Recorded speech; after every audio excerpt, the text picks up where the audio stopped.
네, 방금 소개받은 김용순입니다. 우선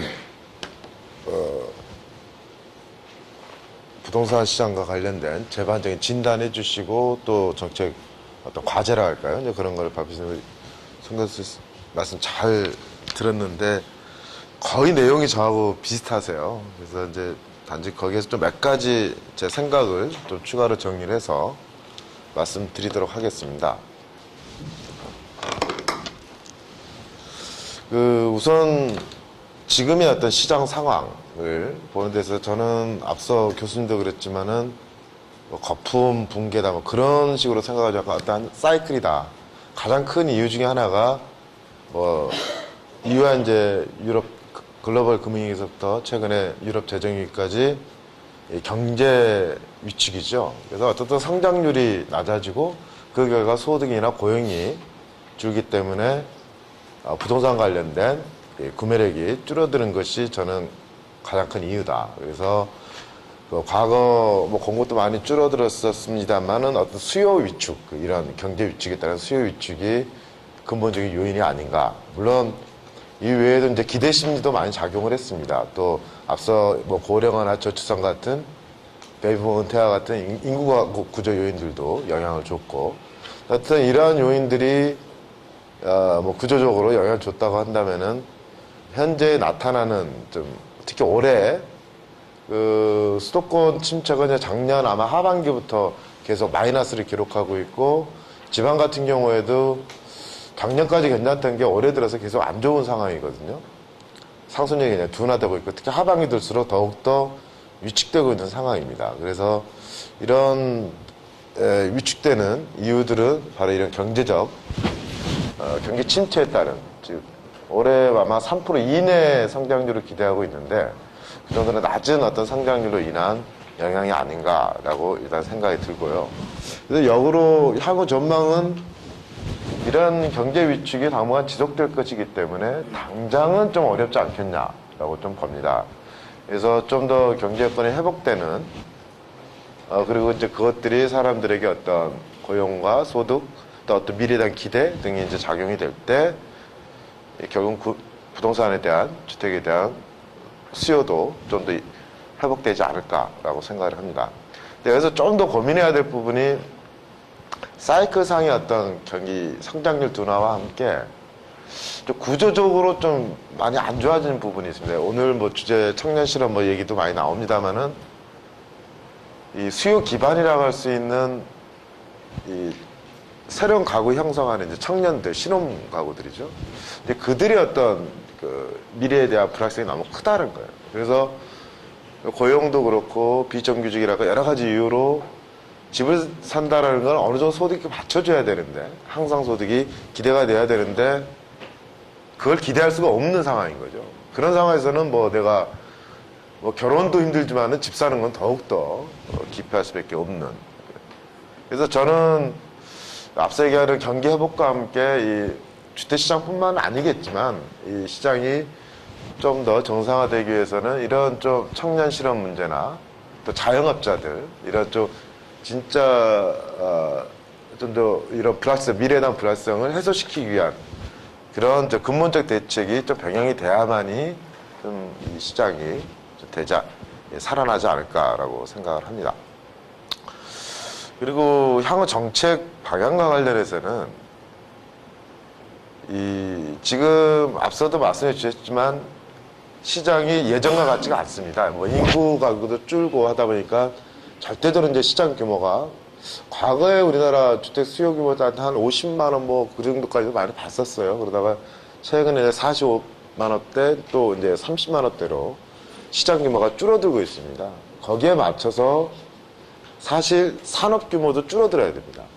그러니까 건설업체들도 그동안 이제 주택 위주의 어떤 사업을 해왔다면은 해외나 아니면 다른 인프라 쪽으로 좀 돌아선다거나 전체적으로 어떤 건설의 어떤 기댄 개발이 좀 힘들어지고, 또 앞서도 많은 말씀해 주셨지만은 예전에는 늘 수요가 초과 수요에 있는 상황이었기 때문에 새로 이렇게 대규모 신도시 개발을 한다거나 이런 개발에도 큰 문제가 없었습니다.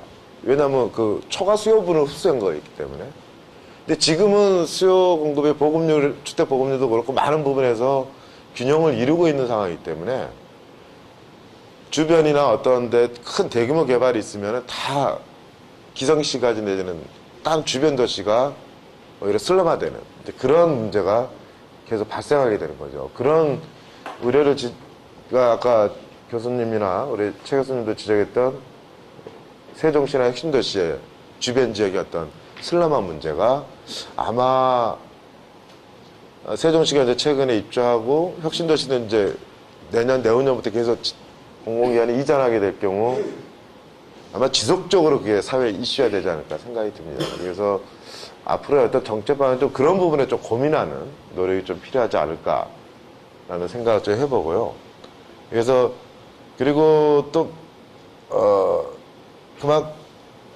또 어떤 개발 패러다임에 있어서도 변화되는 부분이 어떤 공공택지 개발이나 혁신도시나 세종시에도 예전에는 이제 땅을 개발해서 팔면은 그 사업 자체가 이득 사업이었습니다. 그러니까 막대한 수익이 낳는 사업인데 지금은 그런 대규모 개발 사업들이 그렇게 이득이 안 돼요.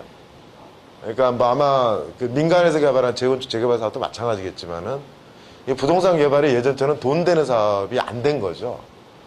그만큼 그래서 그 당시에는 그 많은 이득을 그 개발에 필요한 인프라의 비용으로 쓴다거나 하는 그런 게 아무 정부가 큰 부담 없이도 개발을 통해서 많은 부분을 자연적으로 해결할 수 있어 왔는데 앞으로는 그러기가 더욱더 어려워진다라는 겁니다. 그렇기 때문에 그런 대규모 개발이나 그런 거 할 때도 그냥 알아서 벌어서 하라 라는 개념이 아니라 정부든 지자체든 어떻든 그들이 좀 사업 주체나 지원할 수 있는 SOC든 뭐 여러 가지 인프라를 지원할 수 있는 그런 어떤 공공개발의 사업에 있어서도 그런 마인드의 전환과 그 관련 저희들 정비가 좀 필요하다라는 생각이 좀 들고 여기 나와 있던 각종 이제 과거 가격이 막 오르고 투기가 만연할 때 있었던 제도들 상한제 뭐 다이어트 중과를 포함해서 또 우리나라 이제 청약제도나 뭐 각종 공급제도들이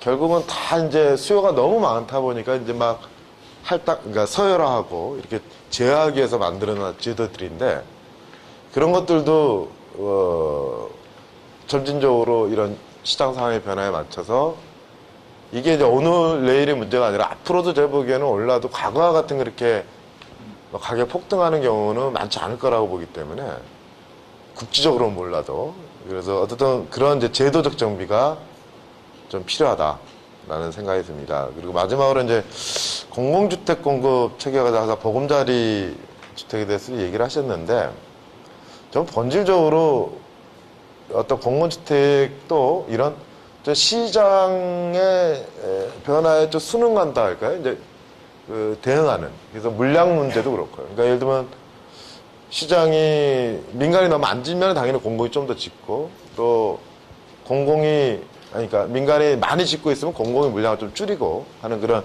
약간 탄력적 부분 또 유형에 있어서도 최근에 이제 원체 전월세난도 심하고 뭐 여러 가지 이유로 보금자리를 임대 위주로만 이제 공급하는 의견들이 나오시는데 예를 들면 임대나 분양, 공공임대, 공공분양을 이제 배분을 합니다만은 과거 정부는 늘 이걸 픽스해 왔어요.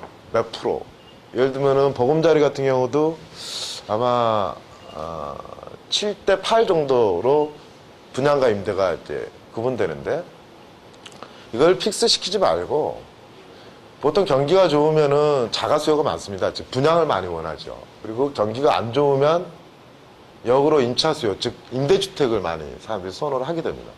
그러니까 그런 경기 변화에 맞춰서 이 공공주택 공급할 때도 경기가 안 좋을 때는 임대 물량의 비중을 상당히 높인다거나 또 정말 더 경기가 좋으면 분양 물량을 좀 늘린다거나 하는 그런 어떤 좀 그 경기 변화에 좀 탄력적인 그런 공공주택 공급 체계도 가질 필요가 있지 않냐라는 또 생각을 좀 해봅니다.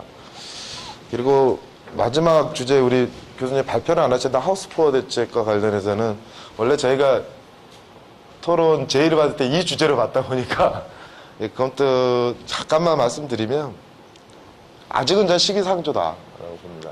이게 개인적으로는 굉장히 어렵겠지만은 어떤 우리나라 금융 시스템에 큰 영향을 주는 상황이라면 모를까. 아직은 그런 상황은 아닌 것 같아요. 그래서 그보다는 현재 뭐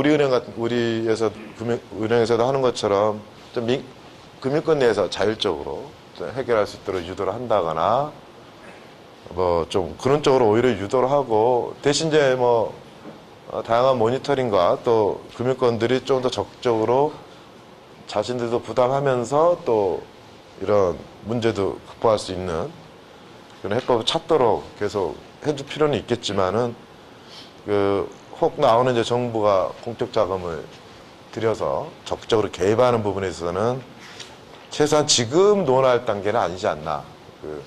좀 더 금융 부실화에 어떤 큰 영향을 줄 타이밍에 고민해도 또 하더라도 저는 하우스포 전체가 대상이 되면 안 된다. 대상 자격이나 왜냐 여러 주택에 투자하신 분들은 난 좀 제한해야 된다고 보고 한 채나 뭐 이렇게 투자했다거나 뭐 등등등등 진짜 이 사람들이 이 구제를 안 하면 너무 어려워지는 그런 아주 대상들도 제한해서 만약 하더라도 할 필요가 있다는 생각이 드는데 어쨌든 이 논의는 이 정도로 마치겠습니다. 그래서 이상 의견을 말씀드렸습니다.